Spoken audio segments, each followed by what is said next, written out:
고자는 주로 불알이나 음경 부분이 절단 혹은 파손되는 경우를 말합니다. 물론 고아는 두 개라 한쪽만 존재해도 칙칙폭폭 조이고 넣기 게임을 하는데 지장은 없지만 많은 이들에게 받는 조롱과 심적 고통 피할 수 없었습니다. 하지만 씨 없는 수박이라도 절대 좌절할 필요가 없는 게 역사 속 많은 인물들도 이러한 고통을 겪으며 고자의 길을 걸었다고 합니다. 세계 각국에서 죄인에게 주는 형벌 중 사형을 제외하고 가장 처참한 처벌은 단연 고자 만들기였습니다. 그중 대표적으로 처벌받은 인물은 역사책 하나를 완성하는 것에 목숨까지 걸었던 중국 한나라의 역사가 사마천입니다. 원래 관료였던 그는 흉노에 항복한 이릉의 변호를 하다가 한무제의 미움을 사게 되어 사형을 선고받게 되는데 폐하 제발 한 번만 살려주십시오. 제가 진짜 역사서만큼은 끝내고 죽어야겠습니다. 사마천의 의지를 꺾을 사람은 아무도 없었습니다.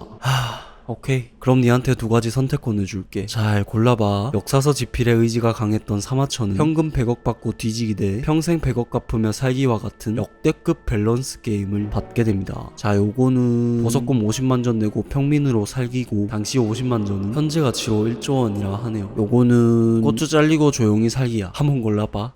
그렇게 불행히도 화성을 갈 만한 코인도 돈도 없었던 사마천은 곧바로 고추 3분의 2가 잘리는 형벌, 명예롭지 못한 형벌이었던 궁형을 당하게 되는데, 참고로 궁형을 받은 죄인들은 항상 앉아서 소변을 봐야 했고 종종 앉아서 볼일 보며 울기도 했었다는 슬픈 역사가 전해집니다. 그래서 이때부터 앉아서 싸기 운동이 시작되고 화장실에서 곡소리가 흘렀다고 하네요. 뭐 암튼 결국 궁형을 택한 사마천은 3분의 2가 잘린 고추 때문에 여름에 악취를 겪어야 했으며, 이 때문에 가족들도 그를 멀리했고, 보통 궁형을 당한 사람들은 후유증으로 죽거나 주변의 조롱으로 자살을 하기 마련이지만 초월적인 근성과 의지를 가진 사마천은 끝까지 자신의 과업이자 중국 역사서의 기준이 된, 그리고 우리나라 최고 역사서인 삼국사기의 모티브가 된 사기를 완성했습니다. 썰에 의하면 사마천은 후유증으로 하루에 9번 정도 장이 뒤집히고 식은땀을 비오듯이 흘리며 정신줄을 놓기도 했다고 하는데, 아유, 전 그렇게 살바에 그냥 뒤지겠습니다. 공포정치의 끝판왕인 명나라 초대 황제 홍무제 주원장은 이미 관짝 속에 처박힌 심형도 빨딱서게 만들 단체 고자쇼를 선보였습니다. 주원장은 당시 명나라 수도였던 남경의 궁전 건립 중 임금 문제로 파업을 벌이는 몇몇 인부들을 궁전으로 부르게 됩니다.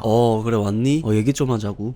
그래도 이제라도 우리 사정도 알아주시고 저희 너무 힘들었죠. 고자 얘기. 이 개새끼야! 마치 폭군과도 같았던 주원장은 돈을 좀 올려보겠다던 인부들의 마지막 자존심까지 모조리 잘라버렸다고 합니다. 이때 주원장이 잘라버린 인부들의 인원은 무려 1000명이 넘었는데, 반대로 세계의 저편에선 불쌍한 최후를 맞은 왕도 존재했습니다. 오스만 제국의 오스만 2세는 호위병이자 측근인 예니체리들의 권력남용에 지쳐 이것들을 싸그리 숙청하려 하지만 역관광으로 인해 자기 자신이 잡혀버렸습니다. 이때 예니체리들은 주군이고 나발이고 오스만 2세에게 가장 가혹한 처벌을 내리려 하자 오스만 2세는 당당하게 야, 죽일라 하면 죽이라. 황제답게 죽을게. 누가 황제답게 죽여준대? 거긴 좀 위험한데? 빠직.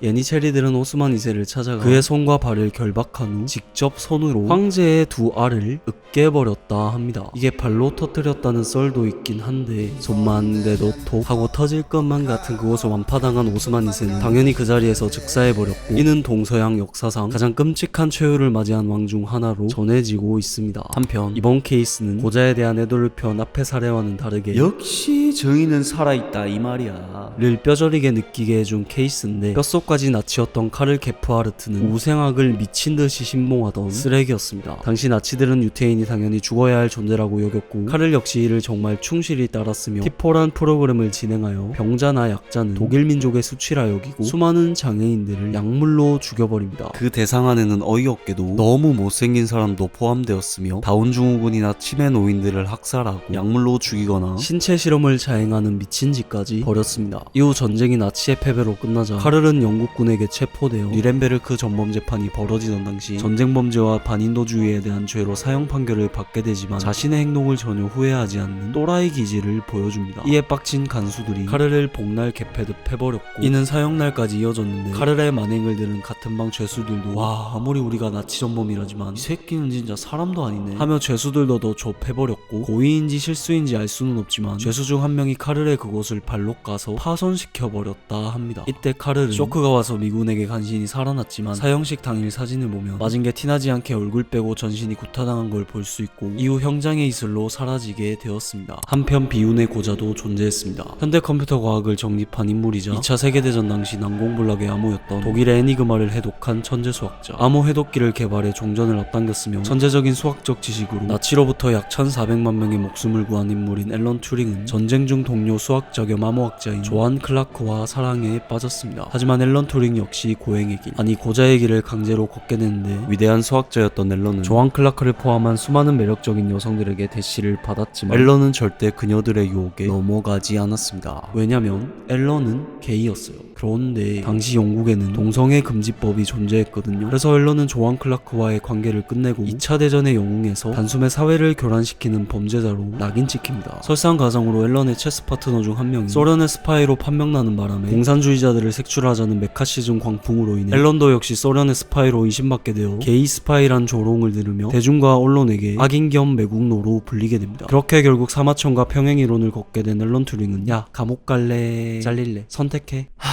결국 사마천 엔딩이구만. 아 참고로 우리는 무식하게는 안 자른다. 신사답게.